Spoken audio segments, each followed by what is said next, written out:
We are back with a gear dump video. In this one, we're gonna talk about the gear that I used throughout the 2023 hunting season. And believe it or not, these gear dump videos take more time and effort to film than some of my hunting videos themselves. But that's the beauty of it, because these are actually highly requested. I know a lot of people have been asking me for a video to go over the gear that I used in 2023. So that's what we're doing. So even though this table right here is jam-packed with all sorts of different gear, we can't even fit everything I used on the table. So there's still various things laying on the couches around me. To make this video organized, I'm gonna overlay the screen right now, and I'm gonna show you the timestamps to the different categories that I will be covering in this video, because it's just gonna make the video more organized. And that way, if you're only interested in a certain topic or category of gear, you can just skip to that category instead of having to sit through the entire video. So with that said, this is more or less everything that I used in 2023. So with that said, I'm gonna clear out this table and we're gonna go to category number 1. And then from there, we'll get the ball rolling and eventually cover through all the categories. First category, backpacks.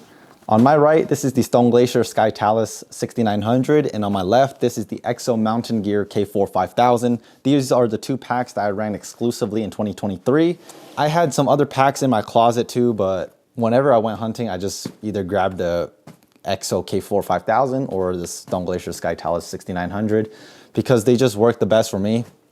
I've tested and sold numerous other packs. I still have other packs in my closet besides these two, but they just don't really get used because I don't really, like, there's a lot of things to say about them, but they just don't stack up against these two packs. And so I have done review videos on these backpacks before, so I'm not gonna go into too much detail here. But essentially what I'm looking for when I look for the hunting pack is I want a backpack that can hold a lot of gear. So if I'm going on a 7-day backcountry deer hunt, I want the bag to be able to be big enough so that it can fit my sleeping bag, tents, and just various gear that you would take on a 7-day deer hunt. But not only that, you also want a backpack that can pack out meat alongside of your camp and all your other gear. So both of these packs and other higher end hunting packs, they have the ability to separate the bag from the frame.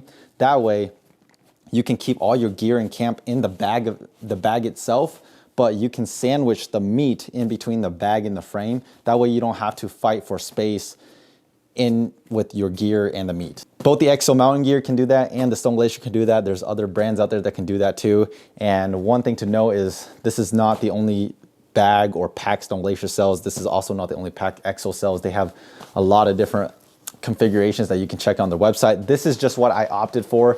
So the Stone Glacier, this is a 6900 size bag. So the bag itself is 6400 cubic inches, and then the lid is another 500. So you have 69 cubic inches of storage or space, and then you have more room if you break the bag from the frame.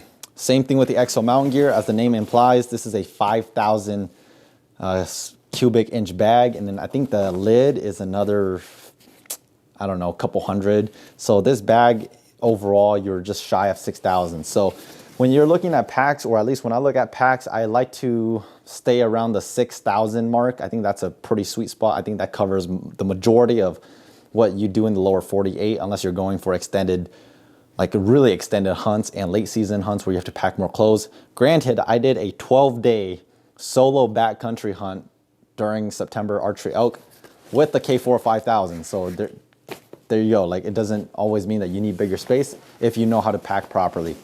People are gonna ask me, okay, between these two, which one do you prefer? If I can only choose one, I would definitely go with the Stone Glacier Sky Talus. Not because the EXO isn't great, it's a great pack. I actually prefer the bag design and functionality of the EXOs over all of the Stone Glacier bags that Stone Glacier offers. The only reason why I would opt for the Stone Glacier is because of comfort with the frame. So the issue that I have with the new K4 5000 hip belt is their hip belts are just a little wide.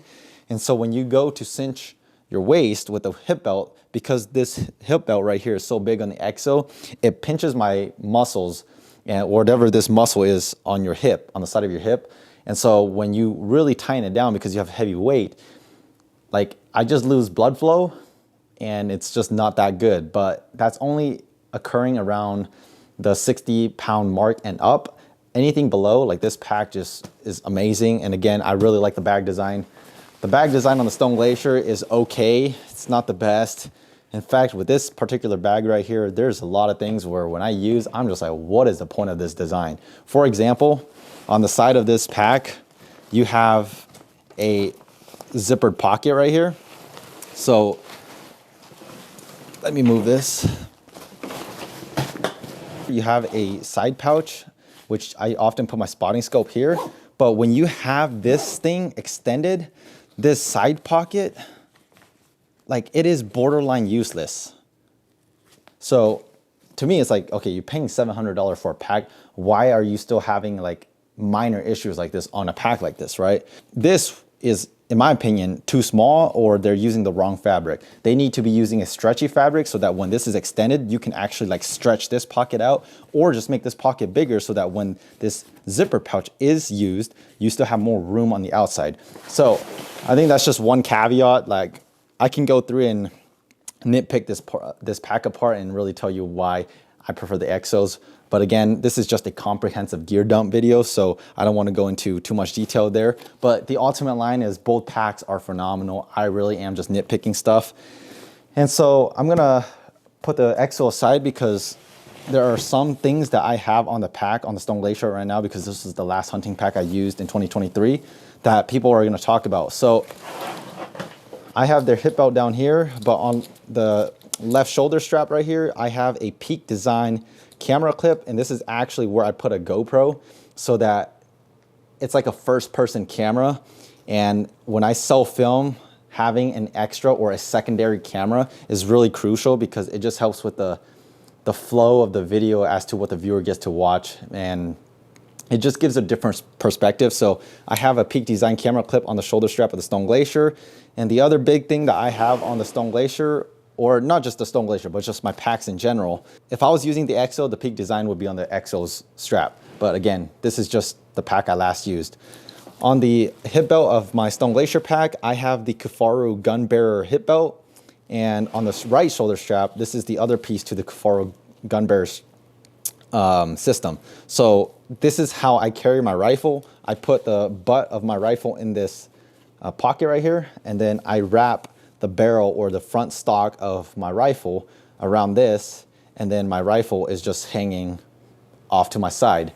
That right there is how I carry my rifle. A lot of people ask me how I carry my rifle on the field, and this is the system right here. This is the Kifaru Gun Bearer system. So with that said, that's my two packs that I used for 2023, and I think I will still continue to use them unless I decide to buy a new pack and test out a different pack. Next up is weaponry. This right here is my 7 PRC big game rifle. I got my small game rifle, my shotgun, my bow, and my handgun. This 7 PRC right here has been getting a lot of attention from people. People want a review on this rifle, in which this rifle's review will go up next Wednesday. I'm not gonna go into too much detail about this rifle because again, this is a comprehensive video, not a review of one particular subject. So last season, I did take out my 308, but really I hunted more with the 7 PRCs, which is why I don't have my 308 with me. This is what I hunted with because, come on, when you get a rifle like this is the rifle you gotta hunt with. So just to start out, we'll start out with this one because it's on the front. This is an Oregon Mountain Rifle Lonerock TI. Lee Freeman over at Oregon Mountain Rifle, he reached out and he said, man, I'd love to send you a rifle out your way if you're interested. And I told him, I am not saying no. So he sent me this rifle. Full disclosure, I did not purchase this rifle with my own money. Lee Freeman, Oregon Mountain Rifle Company, just sent it out my way. And so he let me choose the chambering, he let me choose the stock and barrel length and everything. Basically, Oregon Mountain Rifle Company is a custom rifle building company, right? So that's what they are, and he offered to build me a rifle, send it my way, and this thing is absolutely accurate. As of right now, I have not done any load development. I'm actually just shooting factory ammunition, and so I'm shooting the Hornady Precision Hunter 175 grain ELD-X factory ammunition, and my first 5-shot group with it, they were all touching.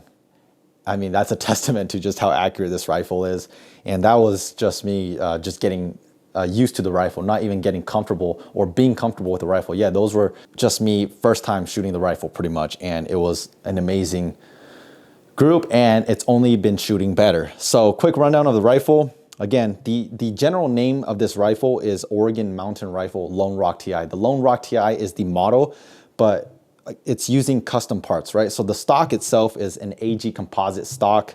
It's a carbon fiber stock, and this red Lee let me choose what color I wanted, and I went with red because red is my favorite color. So it's like a red tiger camo paint job on the stock. The barrel is an Oregon Mountain Rifle barrel. They actually make their own blanks. And then this is also an Oregon Mountain Rifle muzzle brake. I don't really know the name of it. And then I topped this rifle with the Vortex Razor LHT 4.5 to 22 by 50 MRAD scope. So this scope is in mils. And then on my rifle scope right here, I have the Kestrel Glassing Systems throw lever, which is made specifically for the LHT. If you own a Vortex Razor LHT, I would highly advise you to go and purchase one of these Kestrel Glassing Systems throw lever, because I helped John Lucas over at Kestrel design this throw lever, because there's no throw lever that fits the Razor LHT because it has an awkward knob on it. And so I went and just kind of help give John Lucas the measurements to it and give him input as to where the throw lever should be. And I think we nailed it. So having a throw lever, it might not be a big deal to some people, but I'm just telling you, man, if you have never shot with a throw lever, it's an absolute game changer. Because when I shot my mule deer and my blacktail, as soon as I shot, the ability to just easily zoom in and out of your scope to reacquire your target is such a game changer. I mean, when I shot my mule deer, I was by myself, so I had no spotter. And because of this throw lever, it made my job to get back on the deer so much easier, because it was just super easy to zoom in and zoom out of my scope. So I really encourage people to buy throw levers for the scope. And in particular, if you have the LHT from Vortex, we do have a throw lever from Kestrel Glassing Systems. And I like it because it's not just one of those little teeny tiny throw levers that kind of stick out as a stick. This is a full-blown, full-size throw lever, so you can really get a good grip on it even if you're wearing gloves. I mean, that's pretty much the bread and butter of the rifle. The trigger is a Bix & Andy trigger. This trigger right here on the 7PRC is set at 1.5 pounds, so it's a really light trigger. But me personally, where I am right now, I like having a light trigger. I don't like heavy triggers at all. So 1.5 pounds for me with this rifle is just like that sweet spot. The last thing I will cover on this rifle is the bipod. This is the Atlas V8 BT10 bipod. I've used this since 2022, so 2 seasons, and it's just a solid bipod. It's Arca Swiss, so the Oregon Mountain Rifle, it actually comes with an Arca Swiss plate, and so the Atlas just kind of attaches it on there, no problems. And so I think this is I forgot what model this one is, but I think it's one of the shorter ones. And so that right there is the Oregon Mountain Rifle Lonerock TI. And I didn't use this during season, but after season, I decided to put this on because without this little thing right here, I only had 2 in the mag and I wanted some faster follow-up shots. So this right here is a short action precision 2-round holder. You kind of just glue it onto your stock, and then you could put 2 rounds right here, just ready to go. If you empty out your magazine, you could just pull out a round and chamber it in, because again, with the 7PRC, with this magazine, it can technically fit 2+1, but I don't hunt with a round in the chamber, so it's always just 2. So when I do see something, it'll be 1+1, 1 in the mag and then 1 chambered. So I put this short action precision 2-round holder there. That way I can have access to 2 more should I need more than 2 shots. I forgot to cover this, but on my scope, I do have scope covers. These are the AAD LAN or ADLAN scope covers. They're like $100 for the pair, for the objective and your the eyepiece lens or cap covers. They're really high quality mounts, but for $100, like, I don't really think they're worth it, because these things are just super loud, right? So if I close them and I pop this thing open, they're just really loud. Versus on the other hand, like my 17 here, these are the Butler Creek.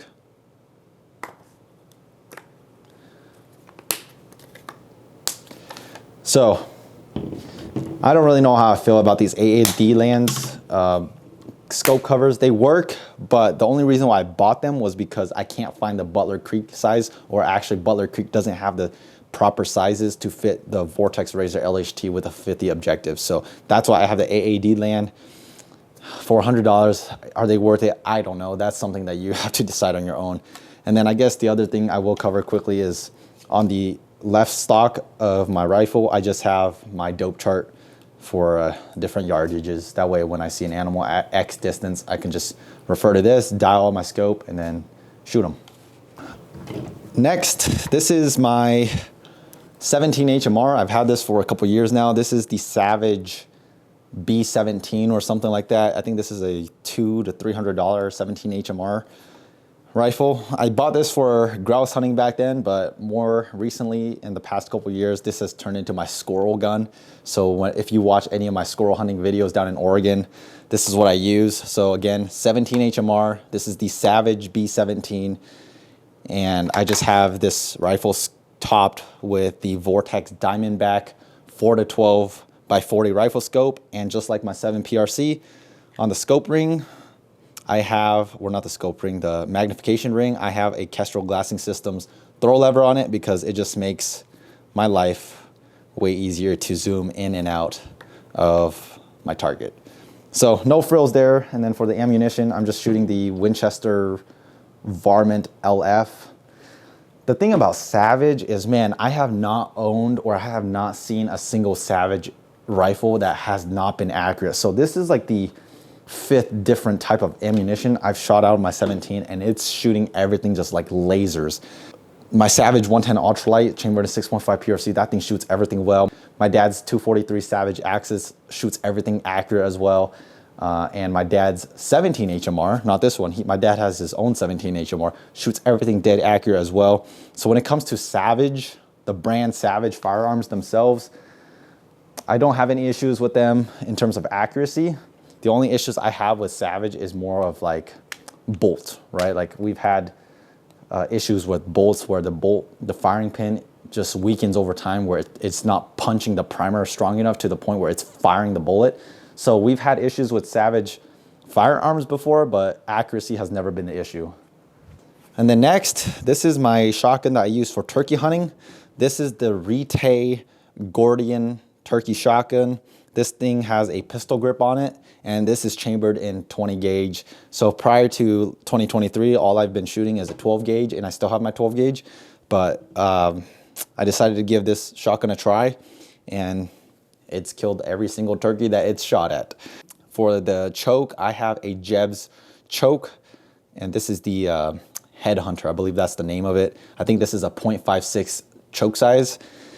And I have the Beartooth cheek riser rest on here just so that I can see through my red dot, which brings me to my next point. On top of my shotgun, I have the Vortex Spark Solar red dot on there because I'm just telling you, if you turkey hunt and you have not shot a shotgun with a red dot before, you are missing out, because there's nothing wrong with shooting a turkey with a bead, but there are certain situations where like the turkey comes out in a position where the turkey is really obscured, and so you don't see a lot of the turkey. Sometimes all you see is the head.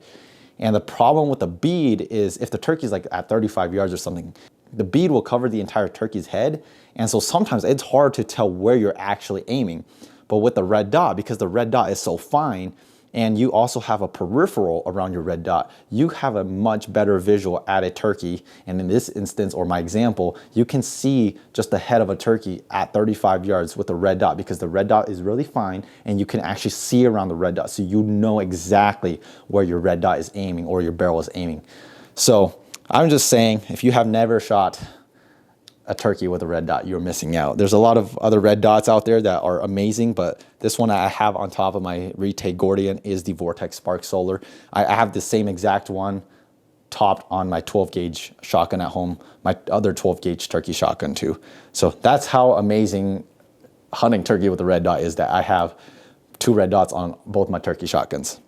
And so I got this shotgun pretty last minute last year, so I did not have time to find an actual turkey load, or actually the real problem was I couldn't find actual turkey loads. So I just went to the store and I found, or I bought what I could, and I'm shooting the Kent Tungsten Matrix waterfowl load. This is the 3-inch shell, and it's a shot size 5, and these are expensive. These were like $60 a box, but they were what I could find, and they were legal for us in Washington, so that's what I went with. As we approach closer to turkey season, I'm gonna swap this out for the Winchester Longbeard XR, just like what I'm shooting out of my 12 gauge. So this was just for 2023. I'm not gonna shoot a waterfowl load for turkey 2024 out of my 20 gauge, because these things, once you get to 30 yards, like, you're not shooting a turkey past 30 yards with this rifle setup or the shotgun setup. Last but not least, what I have here is my self-protection firearms. I've got 2 handguns. This handgun right here, this is the Glock 20 Gen 5 chambered in 10mm. And I actually just bought this right before 2023 ended, so I don't have any experience with it. I did not carry this 10mm with me in 2023 at all. What I did carry was my little EDC. This is the Sig Sauer P365 chambered in 9mm. This was all I had at the time, so a 9mm is better than no handgun at all. This thing is super compact. I bought this for EDC, but again, I was gonna not go hunting without any sort of handgun. So this is all I had at the time, and so this is what I brought along with me. Again, it's the Sig P365, 10-round mag, and out of this thing, I was shooting the Underwood ammunition. But with this thing now, this is what I'm gonna be carrying with me in 2024. Again, Glock 20, Gen 5, 10mm. I still need to go and find ammunition for it or figure out what I wanna shoot. But these right here are for self-protection. And then lastly, we have my bow. I went archery turkey hunting in 2023, and I also went archery elk hunting. The only thing I killed last year with a bow was actually a quail. So, yeah, quick rundown. So this is the Bowtech Realm X, and this is a 50 to 60 pound bow. My buddy Pat actually sold me this bow at a really good price, so I bought it from him. It's a 50 to 60 pound bow. I have this bow maxed out right now. I think it's right over 60 pounds for the draw weight. I have a 27-inch draw length, and I'll take this apart. And the bow is pretty straightforward. For the rest, I have the Q80 drop away rest. For the sight, I have the Black Gold Verdict Ascent 3-pin sight. This is a adjustable sight right here, so you can shoot farther if you want. And then for the stabilizer, I just have the Bee Stinger Micro Hex 8-inch. And then that's pretty much the bow. And then for arrow setup, I have the Tight Spot arrow quiver. And then my arrow setup themselves is right here. And so this is my elk setup. For turkey season, I actually had a different arrow because I didn't want to drop the money to buy these arrows at that time.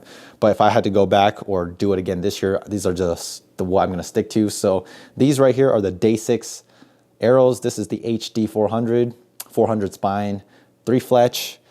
And then I have a 25 grain insert and then 25 grain outsert. And then for the broadhead, I'm just shooting the Q80 Exodus broadheads, 100 grain. Yeah, that's my arrow setup right there. That's what I used to chase after Boomer 6. Not really chase, more like wait for Boomer 6, but he never showed up. And I could have shot a cow elk with one of these arrows, but I decided to pass her up in hopes that Boomer 6 would show up, but he never did. And then later in the late season, on a late season archery elk hunt, Nate and I went after some quail, and I absolutely drilled a quail with this exact setup right here. So that's my bow. And then for my release, I just have 2, and they're the same ones essentially.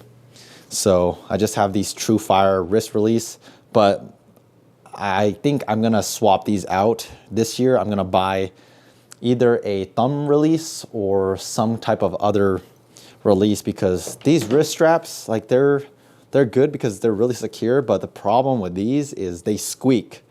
So there's numerous times where I went to go draw and like this thing just squeaks. I don't know if you guys can hear this. But these wrist straps, they squeak too much, so I'm not gonna bother with these anymore. This is just what I used in 2023, but if you can avoid it, I don't recommend these wrist straps. Maybe I just got a bad model, but both of these squeak, so I don't really know what the deal is there. Clothing system.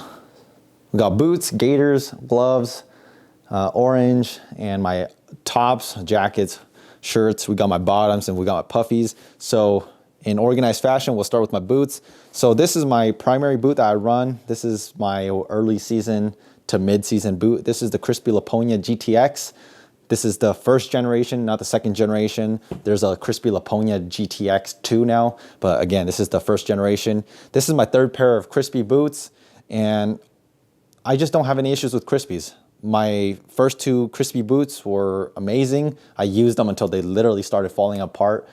And these are my second, I think these are my second year with the Laponias, and they still look like they have a lot of life in them. And I've put a lot of miles on these boots. So from August through November, depending if the November is a warm November or a cold November, and they're still waterproof. I think that's the one thing that I think that's the one thing that separates good boots from mediocre boots is the longevity of the waterproofness of the boot. Some boots, I don't know, you wear them for a couple hunting trips and they start to leak, and then all you do is you suffer with a wet boot and a wet sock and wet feet. So Crispy Laponia GTX is my go-to boot, but when we move into late season hunts where the temperatures start to dip, I swap over to this boot right here, and this is the Schnee's Beartooth 200 gram insulated boot. So 200 grams of insulation, it's not too much of a difference, right? You're going from a non-insulated Crispy Laponia to a 200 gram insulated Schnee's Beartooth. When it comes to choosing insulation for your foot, it really comes down to you, whether you run hot or you run cold, and how you hunt, your style of hunting. So for me, primarily, if you watch any of the videos, I'm usually pretty active, like I'm hiking a lot. And so if I'm using a really heavily insulated boot, if I'm hiking a lot, all that's gonna cause is my feet to really sweat and over sweat in a way. And so that's why I opt for 200 grams. So even though it's just a slight bump up in terms of insulation from my Crispy Laponias, it's enough for what I do. Just like my Crispy Laponias, this is my second season with them, and they're still waterproof and they're comfortable, very comfortable. I normally can't do high boots like this Schnee's Beartooth, but I don't know what it is about the Schnee's Beartooth, but it just works. It's just really comfortable, and I don't really have any issues with my ankle not being able to move around. So there's good ankle support with this height, but it doesn't restrict my foot from moving and being uncomfortable. So those are the two boots I run. I recommend both of them, Crispy Laponias and Schnee's Beartooth. Now we talk about gaiters, because this is the one that I just hate. I do not use the word hate a lot when it comes to my gear, because I try to give all my gear the benefit of the doubt, but this gaiter right here, I do not recommend. So this is my third season with these gaiters, and these are the Stone Glacier SQ2 Alpine gaiters or something like that. And it might come to a surprise to many of you because it's from Stone Glacier, and I love my Stone Glacier pack. Like, I really do think Stone Glacier is a top tier hunting company, and a lot of the stuff they make is really high quality, but these gaiters were a complete miss in my honest opinion from Stone Glacier. Quality wise, it's one thing, right? Like, to use high-end fabric, high-end technology, that's one thing, right? I think they check the box with that here.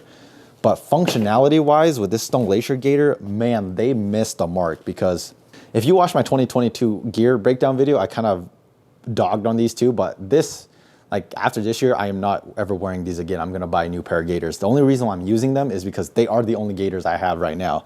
What I will say they did right is the design of it. So if you look at the design of it, you can see how they have more Velcro, soft Velcro on this side. All that allows you to do is you can really adjust how tight or how loose you want your gaiters, right? So if you want it really tight, you can Velcro it really small here and have a lot of overhang. Or if you have bigger calves, you can put it here and have it a little bit more customized to your calf, right? So I really like that design, that they give you more adjustability in terms of the Velcro. And I do like the fact that when you do have it adjusted on you, you can use this clip to just secure the top, right? Like, this won't go loose on you. The problem I have is the fabric they use here. Like, you can see I have holes in these gaiters, and these happen from just like your typical walking around in the brush with small sticks and brush, and it just ripped a hole in them. And it's just like, the point of a gaiter is to help withstand that type of stuff so that your pant itself doesn't get ripped. And so the fabric that they use on the upper part of the gaiter, it's not durable. It's not as durable as a gaiter should be, in my opinion. But the real problem with this gaiter is their boot strap that goes under your boot to secure the gaiter from riding up your leg. And as you can see, that lace right here is not there because I cut it off. I cut off the boot lace, or the strap that goes under your boot. And it's ironic because Stone Glacier, actually, I think they have a patent on that design. From like a research standpoint or from like a first glance, it's a really good idea. But when you actually use it, I hated it. Why? Because the strap that they used, whenever it snowed and I was walking in snow, that strap would just, it's like a magnet for snow, and the snow would just build up over time and it would just start forming snowballs, literal snowballs under your boot. And so you'd walk like 10 yards and you'd have to stomp your feet to get rid of that snowball. But when you stomp your feet in snow, it doesn't necessarily get rid of all the snow. It'll break off the majority of the snow, but there's still enough snow clamped onto that strap that as you start hiking again in the snow, it just starts to build up over time. The last straw that I had with this gaiter, or that bottom strap, was on a late season archery elk hunt here in Washington with Nate. Nate had the First Light gaiters and he was hiking ahead, and I was falling so far behind because I kept having to take time to stop and stomp my foot to break the snowballs from the strap underneath my boot. And it got to the point where I literally caught up to Nate and I told Nate, I was like, hey, let's stop and like, let's take a breather, and so that I can cut off the strap on my gaiter. And after I cut off my gaiter strap, like, I was actually a lot happier. So if you do buy the Stone Glacier gaiter, just do yourself a favor and cut off the bottom boot strap and just use the gaiter as like a wrap for your lower calf. So do I recommend it? Absolutely not. After this season, I'm just gonna go back to the Peak Storm Castle gaiters. I don't understand how that got past research and development at Stone Glacier, because Stone Glacier, I know they put their gear through a lot of rigorous testing, but the gaiters, I do not know how they missed that, because literally every time it snows and I'm wearing that gaiter, it's without fail that I have snowballs forming under my boot.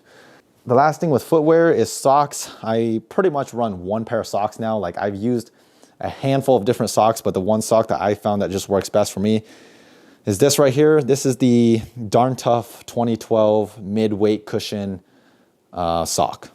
Darn Tough socks, that's all I have to say. They make the best socks in the sock world. If you want a quality sock, Darn Tough is the way to go. They're expensive. They're like $20 to $25 a pair, but man, one pair of good socks does you better in the field than 6 pairs of just crappy socks. So Darn Tough 2012 midweight cushion boot. I wear these from August all the way through my late season hunts. Next thing, gloves. So I did have another pair of gloves. It's a lightweight glove and it's made by 2O Gear, but I don't have it with me because I don't know where I put it. It's a merino glove. It kind of just fell apart because it's a merino glove, and merino gloves just don't hold up. So what I opted for are these guys right here. So these are the Carhartt waterproof insulated gloves. These are really cheap and they're just amazing. For what they cost you, they do everything that you need them to do. They keep you warm, they're waterproof. They're not really a specific hunting brand, but I like their gloves. So that's what I use for the latter half of my 2023 season. Orange sake, because a lot of the hunts I did in 2023 had hunter requirements for orange. So the one I wear on my body, this is the Vortex Blaze Orange vest. Just got some pockets at the front, but again, it's a blaze orange vest. The point of a blaze orange vest is to wear blaze orange. So the Vortex one is the one I wear on my body. But what I do is I also carry a spare blaze orange vest should I lose that one somehow. But what I carry the second one for is I actually put this on the front of my pack, because when you wear your pack, right? So if you wear your blaze orange vest and then you wear your pack is covering the back part of your orange vest. So what I do is I then just strap this second vest to the front of my pack. That way people who are looking behind me can see this orange vest strapped on my pack, because without this, again, my pack is blocking the majority of my orange vest that I'm wearing on my body. So that's why I wear a second orange vest. And then on my head, I just have this Onyx orange beanie just for more visibility. But in the terms of a hunt where orange is not required and it's cold, I won't wear my hunter orange beanie from Onyx, but I would just wear this Vortex beanie. This Vortex beanie has seen a lot of stuff, and it's my favorite beanie because it just fits well and it works. You know, that's about all a beanie does, right? Keep your head warm. Next up, let's go into my clothing system that I wear on my body. So this year I tested out a new brand that came out last year, and the brand is called Tuo Gear, Tuo Gear. And they're a high-end technical hunting apparel company. And so they sent me some stuff and I got to use it. And I'm not gonna lie, man, I really do like their stuff. So one of the biggest problems I have with clothing is I don't like baggy clothes. So when I got my Tuo stuff, I was really impressed because I'm like, this is exactly what I'm looking for when it comes to how clothing or hunting clothing should fit me. So all of these are athletic fit. I'm 5'10", 150 pounds, and I wear mediums, and all the mediums from Tuo fit me just right. So this is the base layer. This is the Tuo Gear Kinetic long sleeve, the Kinetic 150. So 150 stands for the weight of the material itself. I think a 150 weight is the perfect weight for a base layer next to skin layer. And again, it's a merino layer. So it's just, I don't know, like it's just great. I told you guys last year in 2022 that I was done with merino because I did not like my Kuiu merino, but this Tuo Gear kind of revamped my spark for merino. And so it does everything well, right? When it's just drenched, it does pull moisture away from your skin so that you don't have that nasty wet shirt against your skin, if you understand what I'm talking about. Because I've been in some crazy weather in 2023, right? So the first one was my solo archery elk hunt in Washington. I got hit by a big rainstorm out of nowhere. I was running from the wall back to my tent to hide out, but obviously I wasn't beating the storm. So by the time I got back to my tent, I was drenched. But again, because one of the properties of merino is that they keep you warm while wet, it really came in handy because this thing did keep me warm when I was wet. The other one, which was even worse, was my blacktail hunt down in Oregon with Colin and Jason.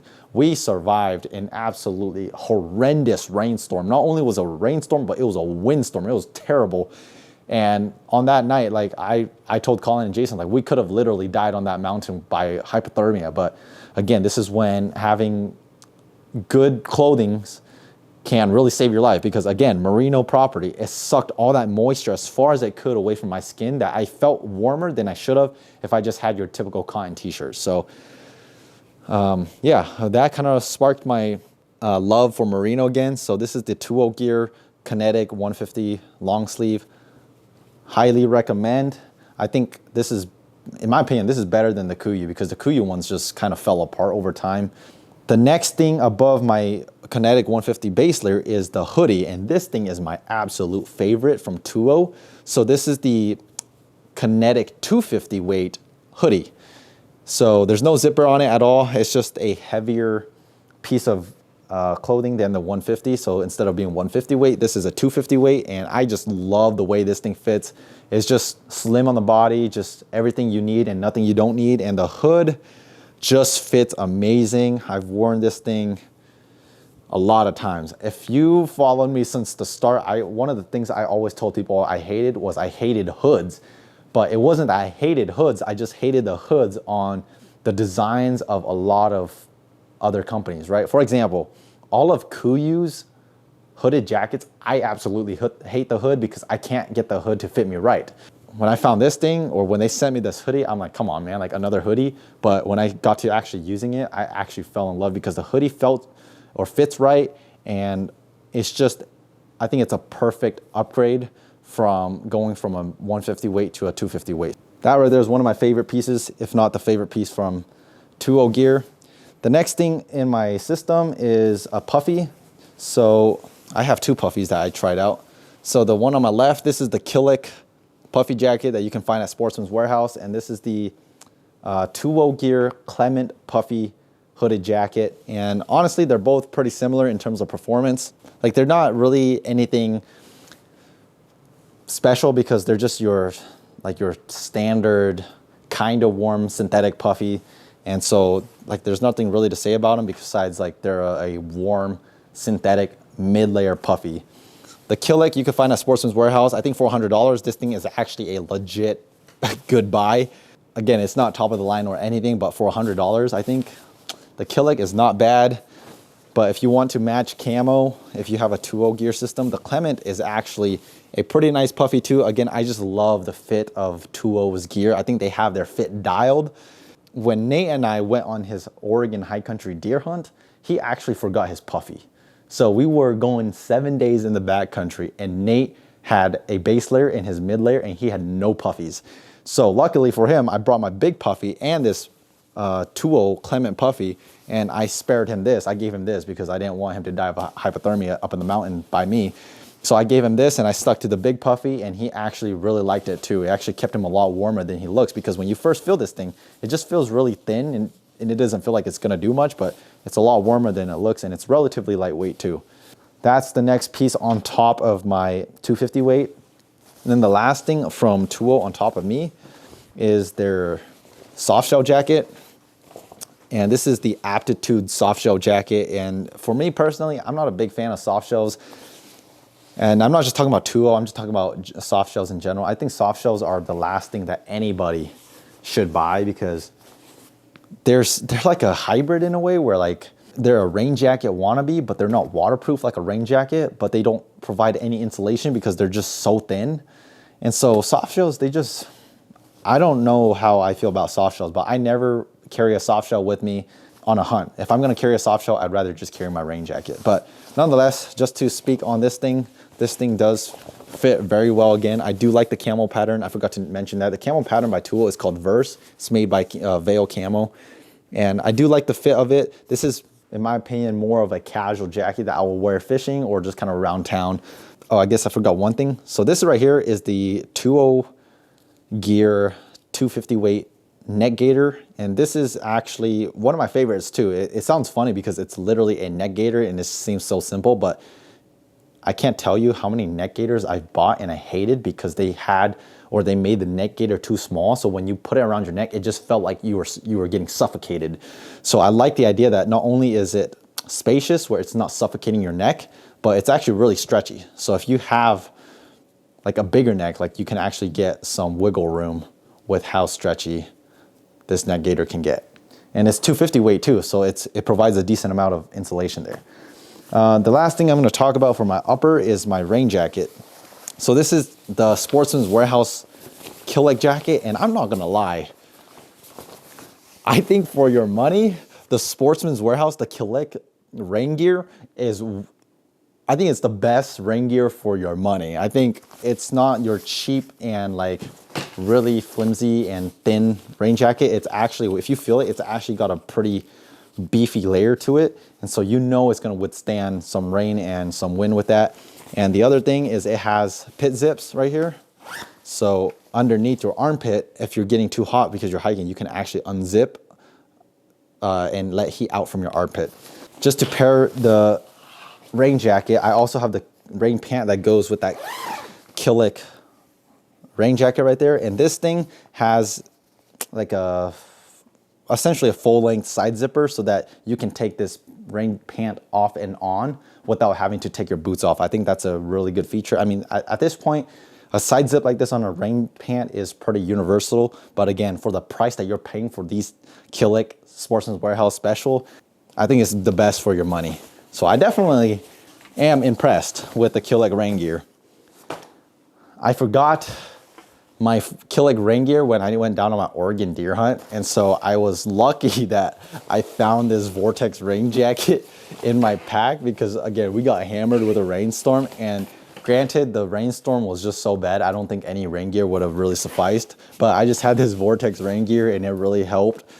Granted, I still got drenched in the end because I don't think any rain gear was surviving what we went through in Oregon, but just another thing that I used in 2023, just your Vortex rain gear.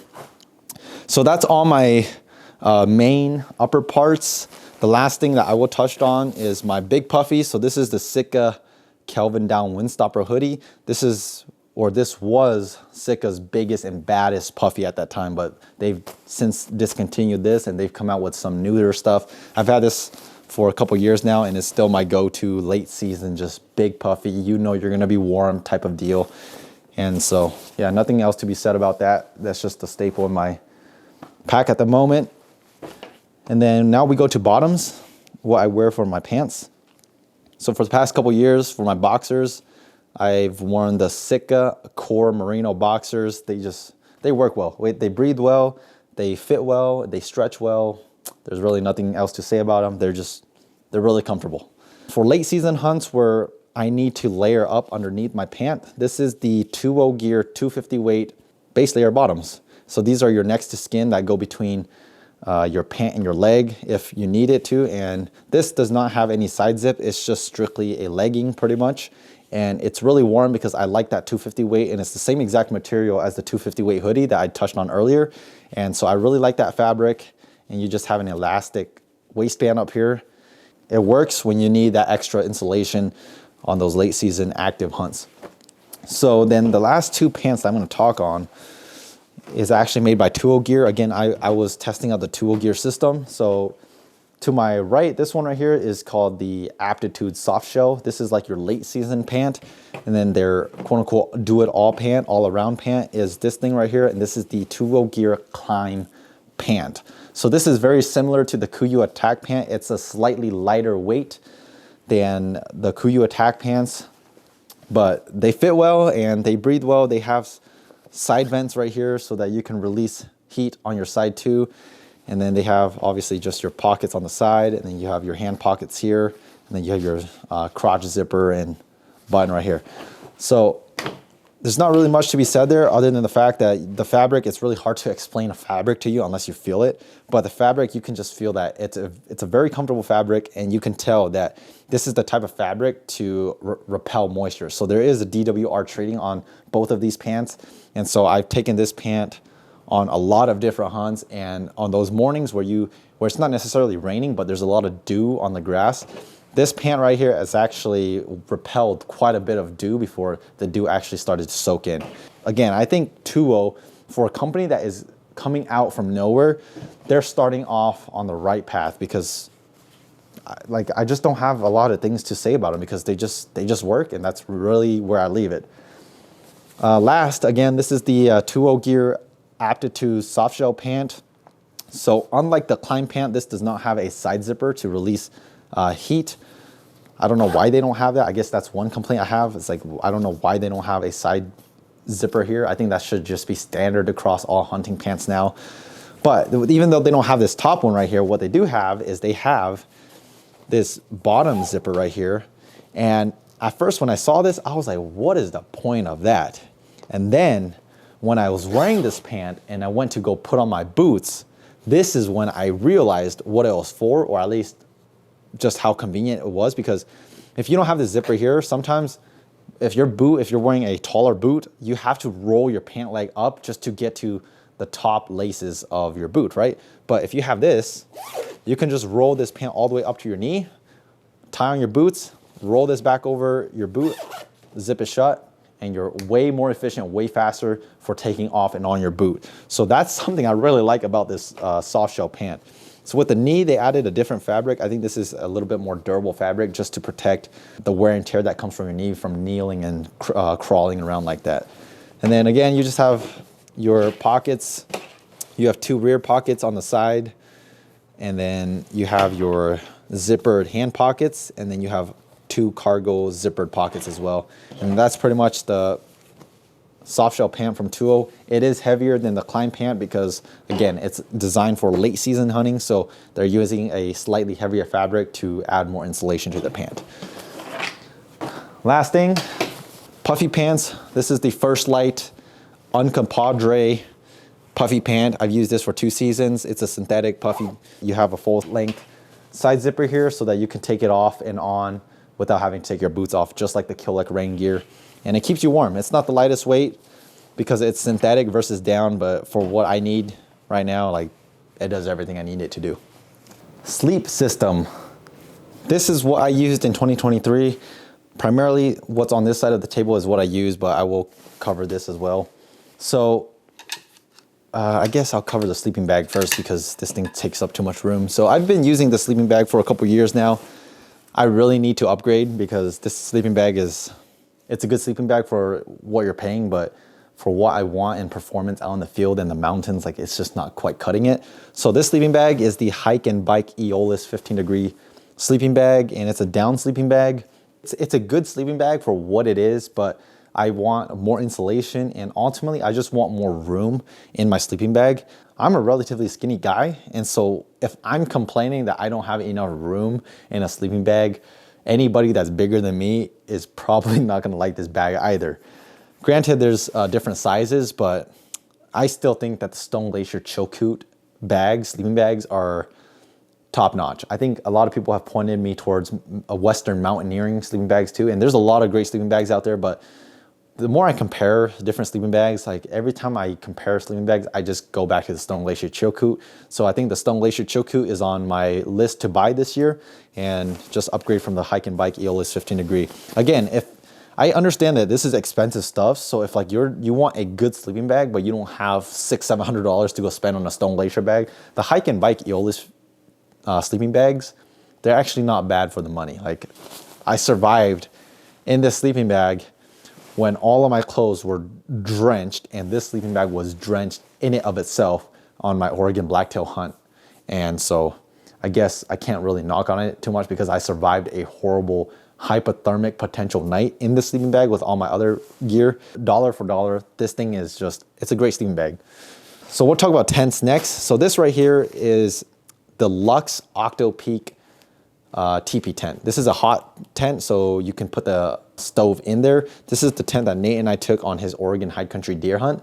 I don't think Luxe is operating anymore, so this is now discontinued, but I honestly would just point you to a different direction either or anyway, because it's just not, like, even though it functions as a hot tent and it does what it needs to do, there's little things about it where I'm just like, I wish it could be better. And the biggest one is the fabric that they use. I'm just not a fan of the fabric because when it rains and it gets wet, like the fabric itself really starts to sag inward. And when you're inside of this tent, when it's sagging like that, it's just miserable because you're touching up against wet and cold fabric, and it's just minimizing the room that you have inside of your tent.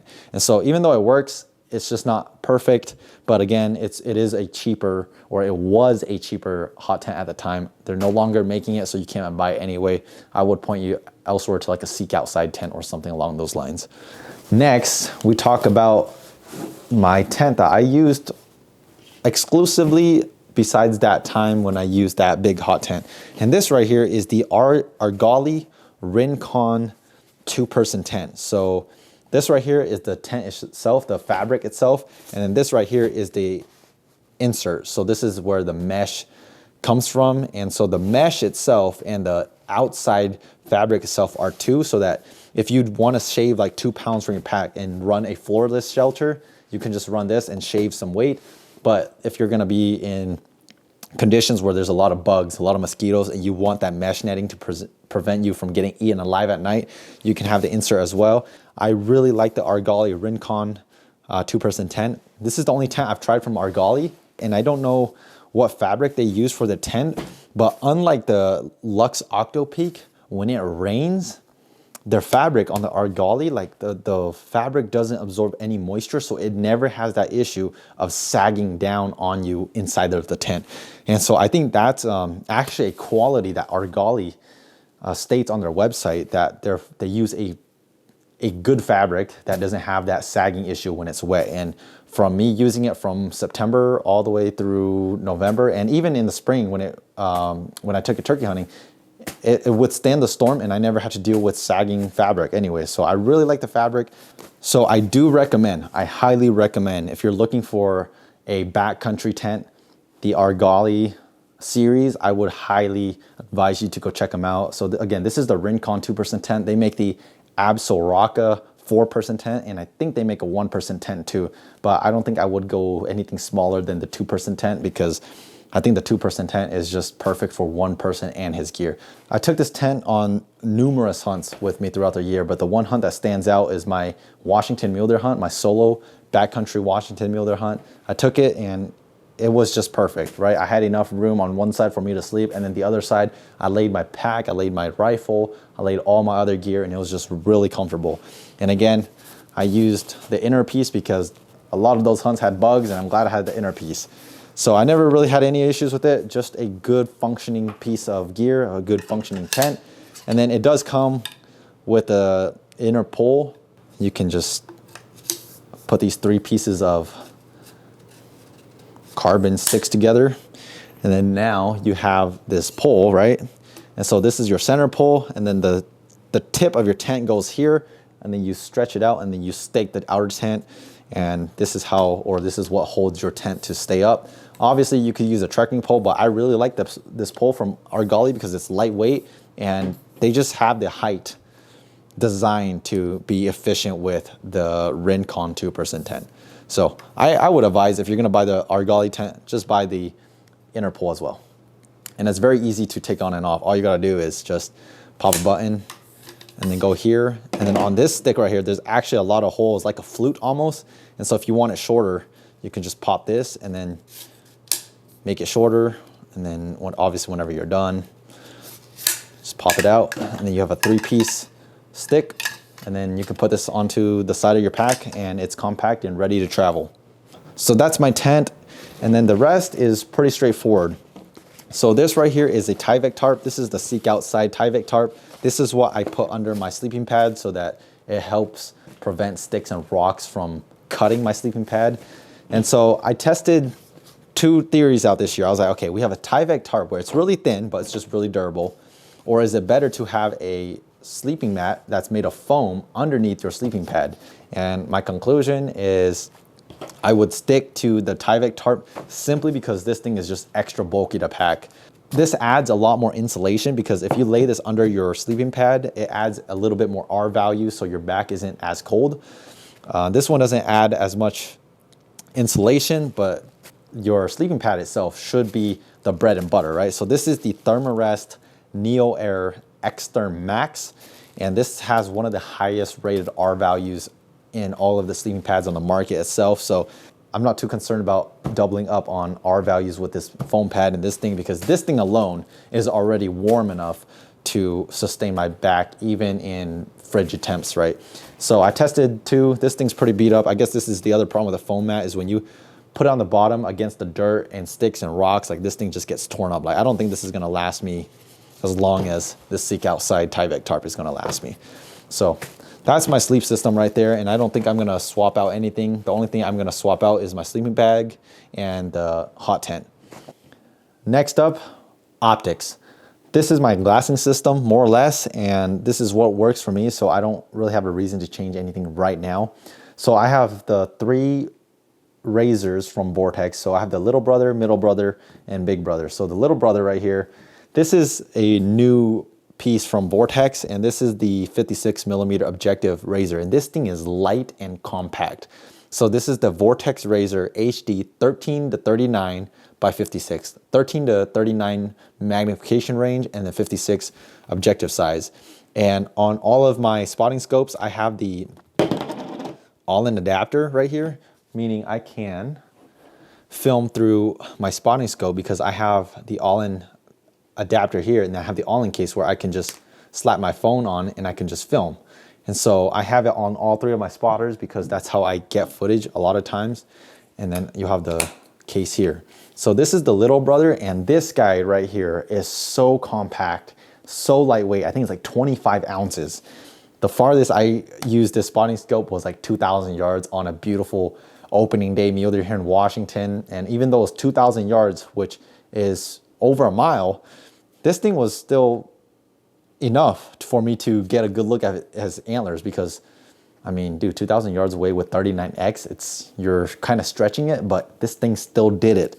And this thing is right around 1,000, which I think for your money, man, that's just a killer deal. So this is the spotting scope for me when I'm on a quick hunt. I don't want to haul the 85mm spotting scope, but I still want the ability to identify animals out far and also get some wildlife footage. So that's the 56. This is when I would take it. The most versatile one is this guy right here. This is the 65mm. So this is the 22 to 48 zoom range with a 65mm objective. And again, I have the all-in adapter on here. And so this thing is a middle ground between the little guy and the big guy. I think for the majority of people, the 65mm spotting scope will suffice, because 22 times zoom to 48 times zooms, that will cover quite a big range of animals that the average hunter is going to be classing out, right? And the one thing I forgot to mention about these Vortex Razor spotting scopes, or at least any of the new Vortex spotting scopes in general, is their mounting system comes Arca Swiss ready, meaning you don't have to use a mounting plate anymore if your tripod is already Arca Swiss headed. So if your tripod is Arca Swiss, it comes factory as Arca Swiss, you can just directly mount your tripod to the spotting scope without having to put a plate on here, because I do not like the plates anymore if I can avoid them, because those plates, they always come loose, and then you would have to take your spotting scope off your tripod, re-tighten that mount on your spotting scope, and then put it on your tripod. I have lost a lot of wildlife filming opportunities because of that single factor right there, because like I'll glass like a deer like 400 yards away, and this deer's on the move and he's like 100 yards away from the timber edge, and I'm like, I need to get the spotter on this deer before that deer disappears into the timber. I'll get the spotting scope up, but then my spotting scope is wobbly because that plate is loose. So I have to take my spotting scope off again, re-tighten that mount, and then put it back on the tripod, and then find the animal again. And by that time, the deer had already gone off into the timber and I never saw it. So the idea of the Arca Swiss ready compatibility directly to the spotting scope is a plus, and I don't know why every single spotting scope company out there is not doing it already. So if you buy a Vortex spotting scope, the new generations, like it's already Arca Swiss compatible, which I think is a huge plus. So last, this is the Vortex Razor 27 to 60 zoom by 85. So this is the biggest spotting scope they offer. This was my first ever spotting scope because I have never once went in the field and wished that I had less zoom on a spotting scope. But I have been out in the field where I wish I had more zoom on my spotting scope because the animal was just too far and I just couldn't get a good look at it. So the first spotting scope I ever got was the Vortex Razor 85 spotting scope. And this thing is a beast. It's heavier, but man, when I sit down with this spotting scope on the tripod, I can feel like no matter how far I see an animal, I can identify it with this thing because it's just got the zoom range. At 60 times X, like that's pretty impressive. And this is actually one of the older generation models, so this does not have the Arca Swiss ready plate. And so I think I'm gonna upgrade this spotting scope and eventually get the one with the Arca Swiss ready version. So those are the 3 spotting scopes I run, different configurations for different type of hunts. And then next we go into my binoculars and rangefinders. So I have 2 marsupial gear bino harnesses. So this right here, the Ranger green one, this is a small, and the Coyote brown, this is a large. And the reason why I have 2 different ones is because I actually have 2 different binoculars that I rely on. So the one that I go to is the brown one, my big one, and the binocular that I use almost exclusively is this guy right here. This is the Vortex Razor UHD 10x50. I don't have enough good things to say about this binocular. It's a great binocular. I can hunt almost anything and pick them out with this binocular right here. I have this stud in the middle because I use it to put onto my Kestrel Glassing Systems tripod adapter or the Kestrel Glassing Systems glassing monopod. I don't have the tripod adapter, nor do I have the glassing monopod because I just forgot it, but the Kestrel Glassing Systems mounting system is actually pretty dope if you've never seen it before. The tripod, again, is already Arca Swiss compatible, so you just put the plate onto your tripod head, and then with the stud, you just stick it in, and then it's just on your tripod. Whenever you're done, you just pull it out, it's ready to go. With the monopod, you don't have to rely on a tripod, so it's just like a stick, and then again, same exact system. You put the stud into that monopod where it's supposed to go, and then you can glass off of that monopod. The Vortex Razor UHD 10x50 paired with the Kestrel Glassing Systems tripod adapter or the monopod itself has been pretty slick for me. It's worked really well. I guess one thing that you do need for your spotting scopes is a tripod, and this is my favorite tripod. This is the Vortex Summit Carbon 2 tripod. It's a really lightweight tripod, but even though it's lightweight, it's still sturdy enough to handle even the biggest of spotting scopes. So that's my tripod, and then I use, again, the marsupial bino harness. So just a little rundown about my marsupial bino harness. So I have my Razor UHD in here. On the side right here, I have my rangefinder. This is the Vortex Razor HD 4000 rangefinder. It just ranges way farther than I care to shoot. I mean, I can range out to 2,500 yards easily, way farther than anybody should be shooting for hunting. And it's just been reliable for me. So I have that in the rangefinder pouch right here. On the bottom of my bino harness, I have a pistol holster, and this is where I put my handgun, so that my handgun is always on my chest, and it's just in a really accessible spot for me.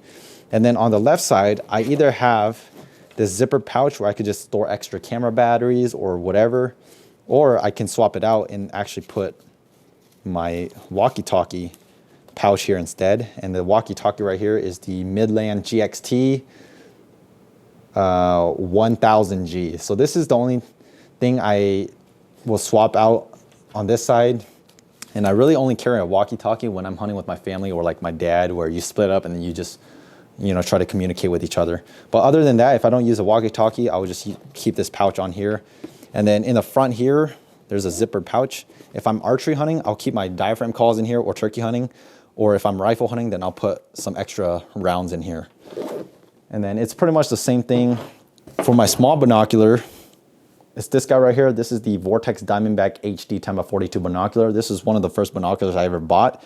And the reason why I would actually carry this thing over my Razor UHDs is if I'm doing a hunt where it's not glass intensive, I will take this because this thing is way lighter than my Razor UHD. So it saves me a lot of weight. And I actually took this binocular and this setup on my solo Washington archery elk hunting trip over my Razor UHD, because on that hunt, I was just gonna set a wallow. And so I don't need Razor UHD glass quality to glass a wallow, right? And so the Diamondbacks, they were light, but I just wanted to have the comfort of a binocular. So that's why I opted for. And again, just like my Razor UHD, I have the Kestrel glassing system stud on there so that I can mount this onto a tripod or the Kestrel glassing system's monopod itself. And so I'll just put it in here. And again, if I'm gonna go for this setup here, I'll just take this pistol holster and attach it to here, and I'll just take this pouch and attach it here, and then I'll just swap the rangefinder into this pouch, and then that's how I go back and forth between my two range-finding pouches right there. So that right there is my optic system. Lastly, gear. I don't know what else to name all these little gadgets, so I'm just gonna call it gear, even though technically everything I've talked about is gear. But take it with a grain of salt. So in this last section, we have like electronics, kill kit, game bags, calls, and just the various things that I take with me to round out my gear list. So first thing we're gonna talk about is kill kit. This year or last year, I used the Argali large MOB game bags. They have a smaller size, which is meant for deer, but for me, I'd rather just have one set of large game bags that can cover elk, because if it can cover elk, it can cover everything smaller like deer. Obviously, if you're using large game bags for elk, take less game bags for a deer hunt, right? Instead of having to take all 4 game bags, you could just take 2 game bags for a mule deer or a whitetail. So I really like the Argali game bags because they're really durable. I have not had any failures with it, but the fabric itself is really light. So these game bags are actually some of the lightest weight game bags that I have used personally. The previous ones that I've used were the Black Ovis ones, and they're really durable, but they are certainly and noticeably heavier than the Argali ones. And I feel like the Argali ones actually wash out blood a lot easier than the Black Ovis one. The Black Ovis ones I have, they all have like a pink stain on them because I could just never get that blood to wash out. But with the Argali ones, even though they stain a little bit, they don't stain as bad as the Black Ovis ones. So I'm just really happy with the Argali game bags. I'd highly recommend them if you have not already purchased game bags. And I understand they're expensive, so if you don't want to spend money on good game bags like this, you could just go to Walmart and go pick up the typical Alaskan game bags, or heck, even just use a pillow cloth. Last year I used a couple of different knives. So this is the Argali carbon knife. I really like this knife. It's just a solid knife. It feels good in your hand, and it's just a solid blade. You don't have to worry about that blade breaking on you. And then this is my pocket knife. I always carry it on the side of my pocket right here, just so that if I need a blade for something really quick, I can just pop it open. This is the Benchmade Tagged Out, I believe. I think that's the name for this knife. And this is a foldable knife, and just comes with a pocket clip. And again, this pocket knife always goes on my front pouch right here, so that I always have a knife on the ready. And I also used another knife that I don't have here, and it's the PN Wild Tamarack 2.0 knife. That's a good knife too. I don't have it here. But I think the general gist that you guys can see with my knives is all my knives, hunting knives, are orange. I cannot recommend enough the idea of buying a knife that is orange or some vibrant color that sticks out from earth tone colors, because having something orange like this, it's really easy to see where you left your knife, or if you dropped a knife, it's really easy to see where you dropped your knife. I can't tell you how many times where me and my friends or me and my family, like we're around butchering an elk or a deer, and then somebody's like, hey, I don't know where I put my knife. And all of a sudden everybody's on alert because there's a sharp blade laying around somewhere amongst a lot of people. That right there is a disaster waiting to happen. My advice is, if you're buying a knife, buy a knife that's orange, or if the knife that you want does not come in orange, buy the knife and then wrap the handle with orange paracord or some type of vibrant color, non-neutral tone, non-earth tone colored, because if you have a brown knife and it's on the dirt, you're probably not gonna find it. The last thing with my knife or my kill kit is this thing, and this is probably the best $15, $20 you can spend on your hunting gear. This is the Work Sharp Sharpener Pocket Knife Sharpener.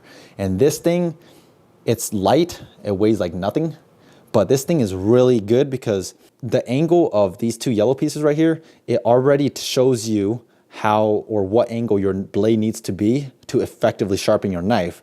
And so I'm not a really good knife sharpener, so having this piece right here guide me, like I can have a sharp blade at all times whenever my knife doles out. So this right here, one of the best investments you can make if you're not using a replaceable bladed knife. So any fixed bladed knife like this, where you can't just take out the blade and put a new blade in, Work Sharp Sharpener, Pocket Sharpener, this thing is just, it's the way to go. Next thing that we're gonna talk about is your first aid kit, or at least my first aid kit. So this is in a marsupial gear kangaroo pouch, and I'm not gonna go into too much detail about what's in here because I highly advise you to go in and do your own research and put together your own first aid kit, because you need to have the right stuff to treat yourself, just like how I need to have the right stuff to treat myself. For example, I have allergies, so I have allergy medications in my first aid kit so that I can treat my allergies if they do come alive. Versus somebody who doesn't deal with allergies, they don't have allergies, they don't need allergy medication because they just don't need it.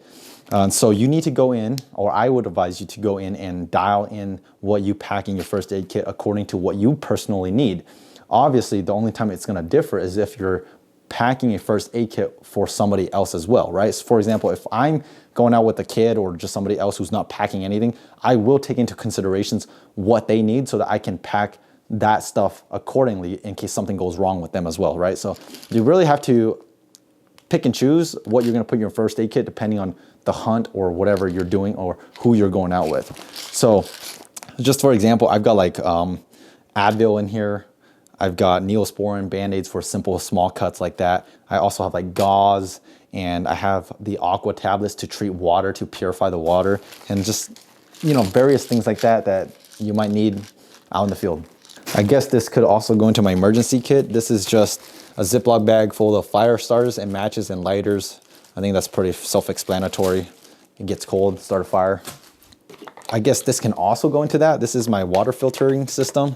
This is the Sawyer Squeeze water filtration system. So you fill this bag with water and then you screw this top piece on right here, and then you pop this lid open and then you squeeze the water, and then the water is going to come out here after getting filtered inside here. So that's my water filtration system. I've used this for a couple years, still don't have any issues with it. Next up, we just have toilet paper and wet wipes. Pretty self-explanatory. I have these in these zipper pouches. This is a K3. This is an Exo Mountain Gear pouch so that you can just buckle into the slots on your Exo Mountain Gear. But if I'm using my Stone Glacier, I'll take out the toilet paper and the wipes and I'll put it into the actual pouch that Stone Glacier designed. So I'll swap the TP and the flush wipes in and out of my Exo and Stone Glacier pack. Next up, just random food. Obviously, I don't have any food here because I'm not packing for any hunts, but I have a Peak refuel spork right here. This is for me to just eat my dehydrated meals or noodles. So I have my spork right there. And then I just put it in this thing so that it just doesn't get dirty. And then just various dehydrated meals. This year I tried a lot of different dehydrated meals. Just to name off some: Peak Refuel Chicken Alfredo, 10 out of 10. Peak Refuel Chicken Pesto Pasta, 10 out of 10. Wild Society Penny a la Vodka, 10 out of 10. Peak Refuel Breakfast Skillet, 10 out of 10. Wild Society Steak Fajita and Rice, 1 out of 10. Do not recommend, but everybody's taste buds are different, so you might like it. You can try it on your own. Trekking poles. So I have 2 different trekking poles. So this top one right here is the Peak 60 Sticks. I forgot the name. It's like the Pro version, Backcountry Pro or something like that. And then the other one is the SNS Archery Backcountry trekking pole. Why do I have 2 different trekking poles as my trekking poles? Well, I'll tell you why. Because the other pair for each respective trekking pole broke on me. So my other sissy sticks, this part right here, the handle, the glue it gave out. And so this handle right here just started sliding down on the shank of the trekking pole itself. So it's basically useless. That's happened onto the other pair of my sissy sticks. On the other backcountry SNS archery trekking pole, this thing right here, it's a twist and lock, right? So if you tighten this by doing this, it locks, so you can't go up and down anymore. If you want to put it back in, you just twist it, unloosen it, and then you can tighten this and then have a lock. Well, on the other pair of this one, this thing right here couldn't lock anymore, so this bottom piece was just constantly rotating and you can never lock it anymore. So I have 2 mismatching trekking poles at the moment, but I'm not gonna waste money if I can at least get away with having a mismatching pair of trekking poles. And then another thing that just came out this year, this is the Kestrel Glassing Systems rear rest for your rifle. So you obviously have your bipod at the forefront of your rifle stock, but for your rear rest, you just put this on the ground like this, and then you put the butt of your rifle here, and then you can adjust the height of this rear rest to help get your crosshairs on the animal. So it's pretty similar to the Rugged Ridge Outdoor rear rest, but the Rugged Ridge Outdoor rear rest, it has notches. So sometimes you need, or I need, a specific spot in between the notches, but I can't get there because it's in between the notches. But this one, because it doesn't have notches, you can really fine tune the height of your rifle to get it exactly where you want. So just another option if you're looking for a rear rest. Pretty lightweight. This one is really lightweight, so I guess that's the advantage of this over the Rugged Ridge Outdoor rear rest. Dead downwind, this is just your wind indicator. There's some smokeless, odorless powder in here. Just pop this open and squeeze, and then powder comes out, and then it'll blow wherever the wind blows, and it'll tell you which way the wind's blowing so that you don't bust your stock. Next thing is just calls. This is the Phelps Unleashed V2 bugle tube. And I don't have the diaphragms with me because I use a variety of them, but the one I did like for elk hunting was the black amp diaphragm. That one's my favorite for elk calling. And then another one that I really like that I do recommend people having is a Nalgene bottle, but this orange piece right here, this is a hose. This is called the Swig Rig. And I don't have the orange hose that goes inside, but there's supposed to be a straw that goes inside. And it's basically a hydration bladder, but instead of being a bladder, you're drinking straight out of your Nalgene bottle. And this thing is absolutely sick. So you can have your Nalgene on the side of your pack right here, and then you could just drink out of it instead of having to pull your Nalgene in and out and then unscrewing the lid and drinking. Like, this is just a much more efficient way to drink out of a Nalgene bottle. Swig Rig, this is one of the pieces of gear that I highly recommend. Next up, I just have my licenses in a Ziploc bag, and then I have the Crazy Elk Tag wallet in there. You see me use it in my hunting videos numerous times. I just keep all my tags in a old Ziploc bags. I've used this Ziploc for years, probably a decade now, and this Ziploc bag is very torn up and beat up at this point, but it's still going strong.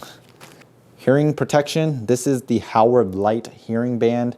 This is what I use to protect my hearing when I go out to the range to just go target shoot, or whenever I'm getting ready to take a shot at an animal. Always protect your hearing. This is the Howard Light hearing band. I prefer this over just the individual little pieces of foam, because those foams always puff up and they pop out of my ear, so I can never get those things to stick in my ear. So I use this Howard Light band because it's friction based, so it'll just go into your ear and it'll just stay put. Next is my cookware, and the cookware is my Jetboil Zip. The thing I do about this Jetboil is I buy these smaller canisters of fuel. That way I can actually fit it inside the Jetboil itself and have a compact package, rather than buying one of those larger and bulkier canisters of fuel and having it awkwardly placed throughout my pack. The last thing that's not electronic is just an Allen wrench. Pretty straightforward there. I always carry an Allen wrench with me. It doesn't matter where I go, what I'm hunting, how I'm hunting, I always have an Allen wrench with me. Last, we go into electronics.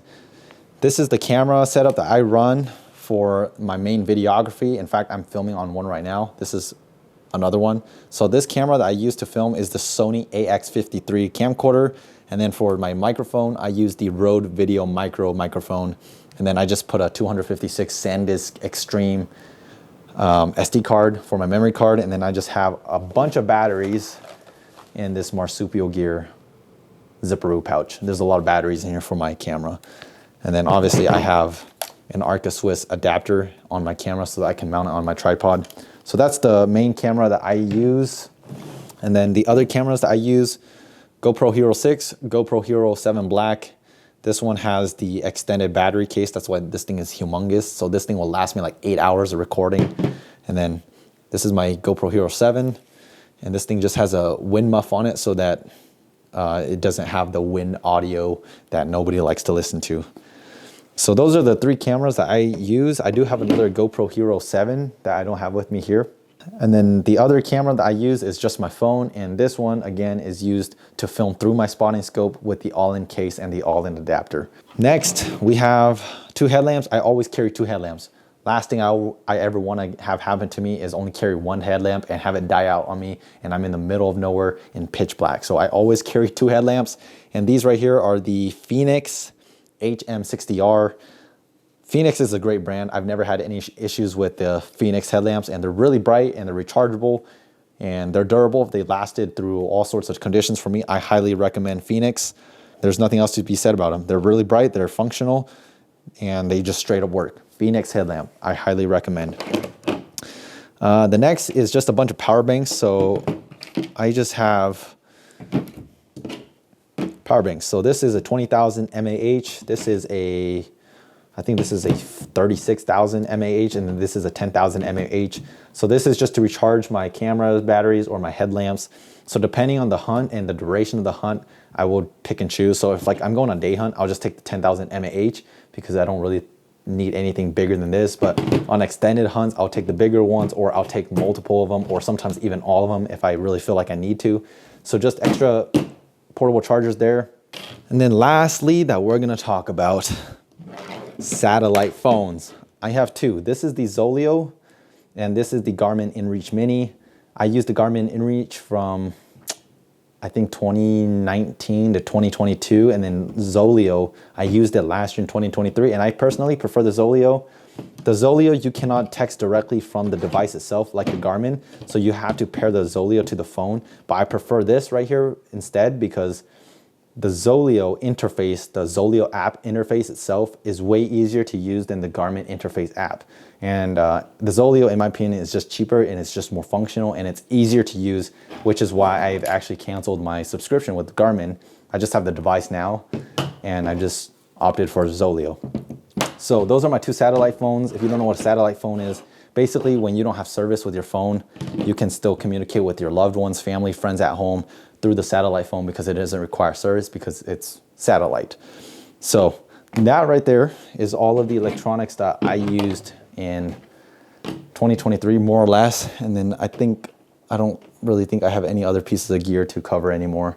Yeah, that's my 2023 comprehensive gear list. I know I'm missing some stuff, but I touched on the ones that I think people are gonna have questions on. So if you still have questions, leave a comment below and I'll try to get to them. If not, I really hope that this video helped you out. Till then, good hunting. I'll see you in the next one.